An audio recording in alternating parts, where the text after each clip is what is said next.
On the evening of the 4th of February, America's President Donald Trump stood side by side with Israel's Prime Minister Benjamin Netanyahu for one of the most astonishing press conferences in all of American history. While speaking, Trump announced to the shock of everybody present that the Gaza Strip's future was going to be neither Palestinian or Israeli. It was going to be American instead. Trump declared that the United States would be taking control over the Gaza Strip in a long-term ownership position, that America would be responsible for dismantling all of the territory's unexploded bombs and other dangerous weapons left over from the past 15 months of war, that America would level all of the buildings in Gaza and get rid of all of the destroyed infrastructure and rubble, and that America would then rebuild the territory into what Trump referred to as the Riviera of the Middle East, a futuristic vision of the territory full of luxury condos and skyrises on prime Mediterranean beachfront property. As for the 2 million plus Palestinian human beings who currently live within Gaza, Trump suggested during the press conference that they would supposedly be temporarily removed from Gaza and relocated to neighboring Arab countries like Jordan and Egypt, while America oversees Gaza's reconstruction. Then, once Gaza was fully rebuilt and transformed into something completely different, Trump declared that people from all over the world would come to live in Gaza, including some of the former Palestinian residents.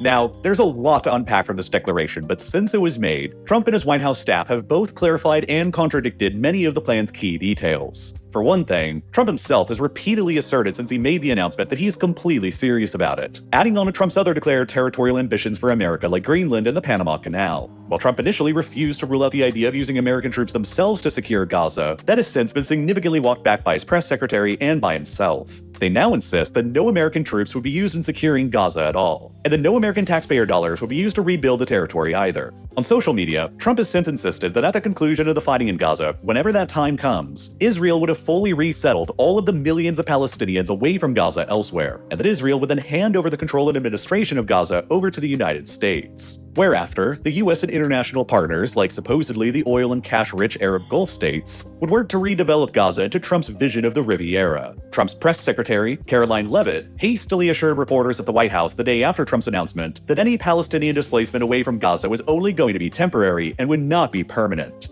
But then, just a few days later during an interview on Fox News, Trump contradicted his own press secretary on this issue by stating that the Palestinians would not, in fact, be allowed to return back to Gaza afterwards, because they would supposedly have, quoted from him directly, much better housing somewhere else and a new permanent place. Now, I'm not going to mince words here. Trump's suggested plan for Gaza is the complete ethnic cleansing of more than 2 million Palestinians from their homes. Trump has insisted that the Palestinians will supposedly want to leave Gaza voluntarily, but there's no practical way that this is even remotely in the realm of possibility. The Palestinians of Gaza will never, under any circumstances, just simply agree to what's essentially another Nakba for them, repeating their ancestors' violent displacement amid the creation of Israel in 1948 that forced many of them into the Gaza Strip to begin with. Any removal of them from Gaza will require brute force, either by Israel or by the United States. The Geneva Conventions are also clear on the criminality of such a plan if it is actually to be seriously considered and carried out. They explicitly forbid mass forcible transfers of population from occupied lands regardless of the motive, while the International Criminal Court explicitly regards forcible population transfers from occupied territory to be a war crime or crimes against humanity. By every definition of international law, Trump's suggested Gaza plan is a blatant war crime at best, and it has revoltingly made the ethnic cleansing of millions an official stated policy of his administration. To only add on to the legal challenges of such a plan, there's also no clear legal mechanism or authority on which the United States could even assume control over the Gaza Strip in the first place. And that's only the beginning of the plan's problems. While Netanyahu and Israelis at large have overwhelmingly approved of Trump's plan since it was announced, it has been almost universally rejected and condemned by not just the Palestinians in the Arab and Muslim worlds, but by pretty much the entire rest of the world beyond America and Israel as well. The plan, even if it's not real and just something that Trump is using as a bluff or a negotiating tactic, is causing irreparable damage to America's historic Arab allies like Jordan and Egypt. It's making any potential peace deal and grand alliance between Israel and Saudi Arabia even more difficult than it ever was before. It's unnecessarily exposing America and Americans in general to increased threats of fundamentalist terrorism. It's justifying Hamas and Iran's stated goals of resistance towards Israel and America, and it's greatly endangering the existence of the fragile ceasefire between Hamas and Israel that was agreed upon in January, and which the Trump administration itself had a direct role in helping to bring about in the first place.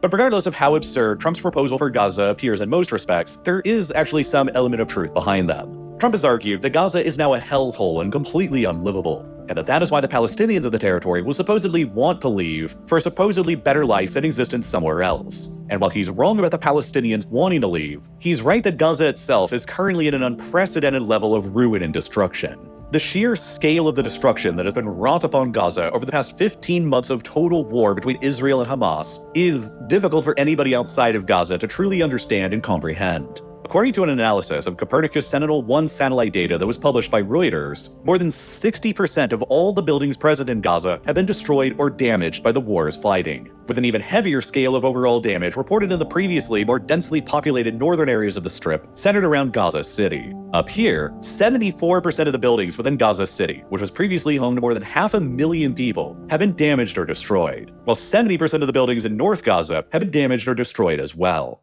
To give a sense of the overwhelming scale of destruction, a damage assessment by the United Nations Satellite Center found that nearly 164,000 buildings in the Gaza Strip were damaged or destroyed by the war as of September 2024. Almost 3 times as many buildings as exist on the island of Manhattan in New York City. Included within those damaged or destroyed buildings, many of which are high-rise apartments home to multiple units, are more than 227,000 lost housing units in Gaza, which have left most of the territory's Palestinian population homeless. A recent study by a nonprofit called Oxfam has concluded that more than 1.6 million Palestinians in the Gaza Strip are currently homeless in total, and living in rudimentary makeshift shelters, comprising the vast majority of the territory's pre-war population. It's been further estimated by the United Nations that all of these destroyed and damaged buildings in the Gaza Strip have left behind a massive pile of rubble equivalent to about 42 million tons worth of debris, an enormous 14 times more debris than was previously left behind in Gaza by every other war they fought with Israel going all the way back to 2008.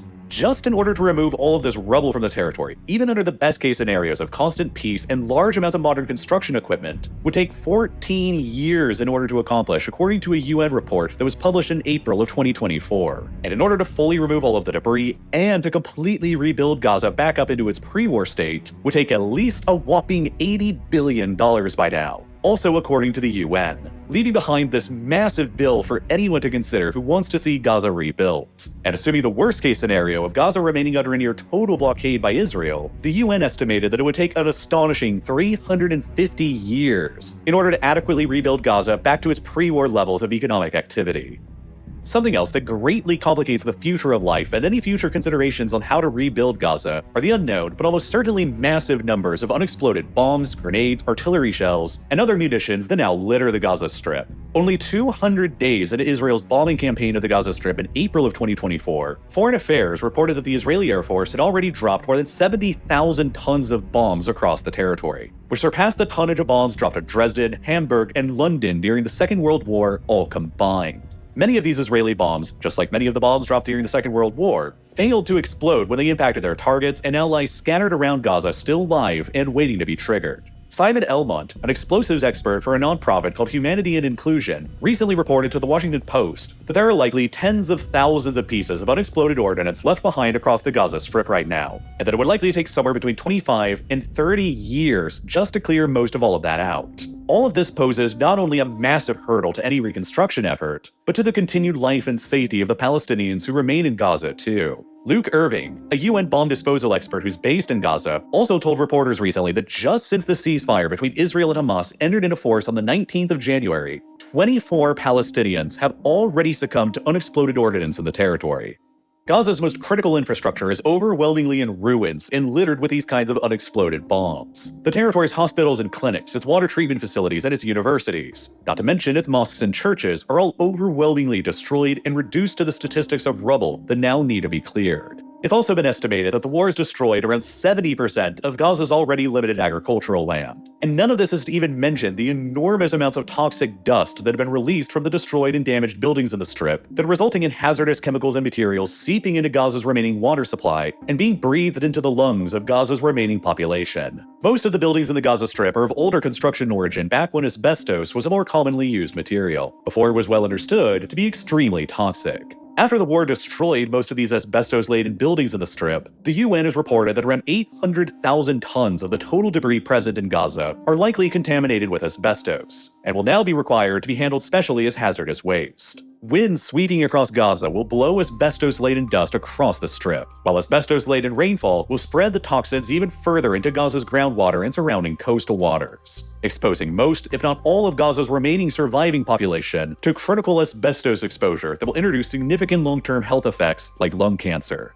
This is all why many analysts argue that the Gaza Strip has already been made uninhabitable by the war between Israel and Hamas, and why numerous humanitarian organizations and countries from all around the world have already concluded that Israel's war on Gaza has been genocidal in nature. It's not only the tens of thousands of Palestinians who have been killed during the war, but the overwhelming destruction dealt to Gaza itself that will make any continued life and existence there for all of the survivors incredibly challenging, if not outright impossible. This is also why the Trump administration is advocating for removing the Palestinians from Gaza while the territory is rebuilt, because attempting to rebuild a small and crowded territory while there are still around 2 million people living there will inevitably make the process that much more challenging. But in many ways, the current situation with Gaza in 2025 is similar to that of Tokyo in Japan 80 years ago back in 1945 at the very end of World War II. Back then, most of Tokyo had been left in ruins by massive Allied firebombing attacks on the city during Operation Meeting House. 41 square kilometers of central Tokyo were completely annihilated during those bombings that killed around 100,000 people and left more than 1 million others homeless. Numbers that are fairly comparable to Israel's bombings of Gaza today.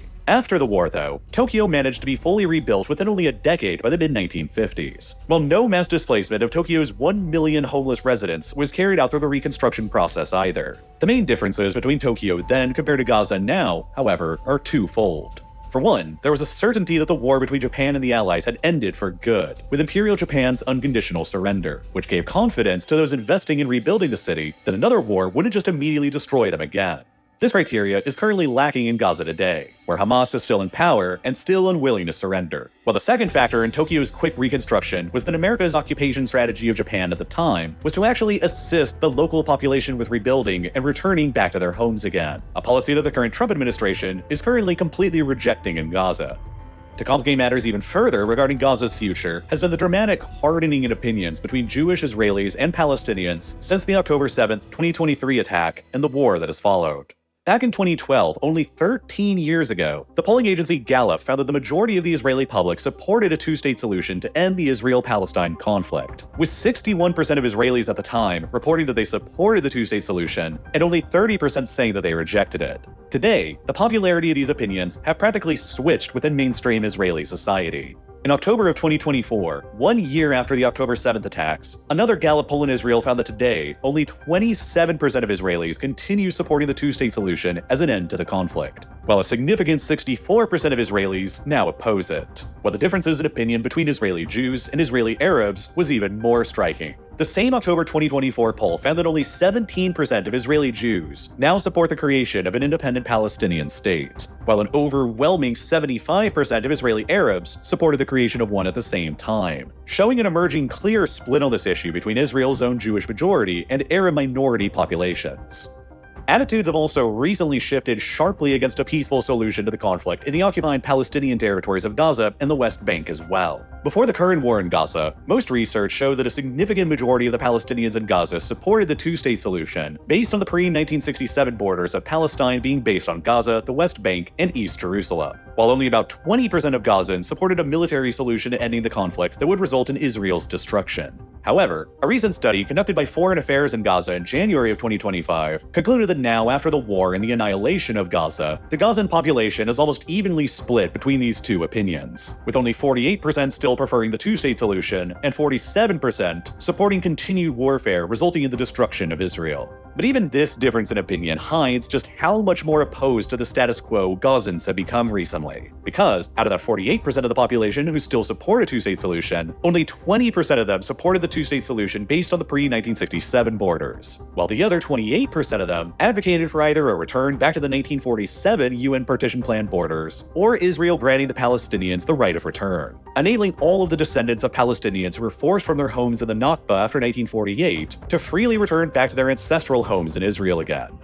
And to be fair, despite the majority of Israelis and Palestinians having supported the two-state solution back in 2012, the government of Israel, especially under Prime Minister Benjamin Netanyahu, was consistently making that practically impossible. The population of Israeli Jewish settlers present in the occupied West Bank has roughly quintupled since 1993, from only around 112,000 back then to more than 517,000 today. increasing the Israeli-Jewish demographic hold over a territory that has long been considered to be the core of any future independent Palestinian state, and making it significantly harder for Israel to simply give it up, since doing so now would require the evacuations of more than 500,000 Jewish settlers there back into Israel proper. The West Bank is, of course, of enormous geostrategic importance to Israel, so much so that it will almost certainly never give it all up voluntarily. This is because the West Bank forms a highly elevated mountain ridge that runs north to south that directly overlooks the densely populated Israeli coastal plain that's home to Tel Aviv and 70% of the entire Israeli population, including all of the country's most valuable tech companies and industry and the major international airports.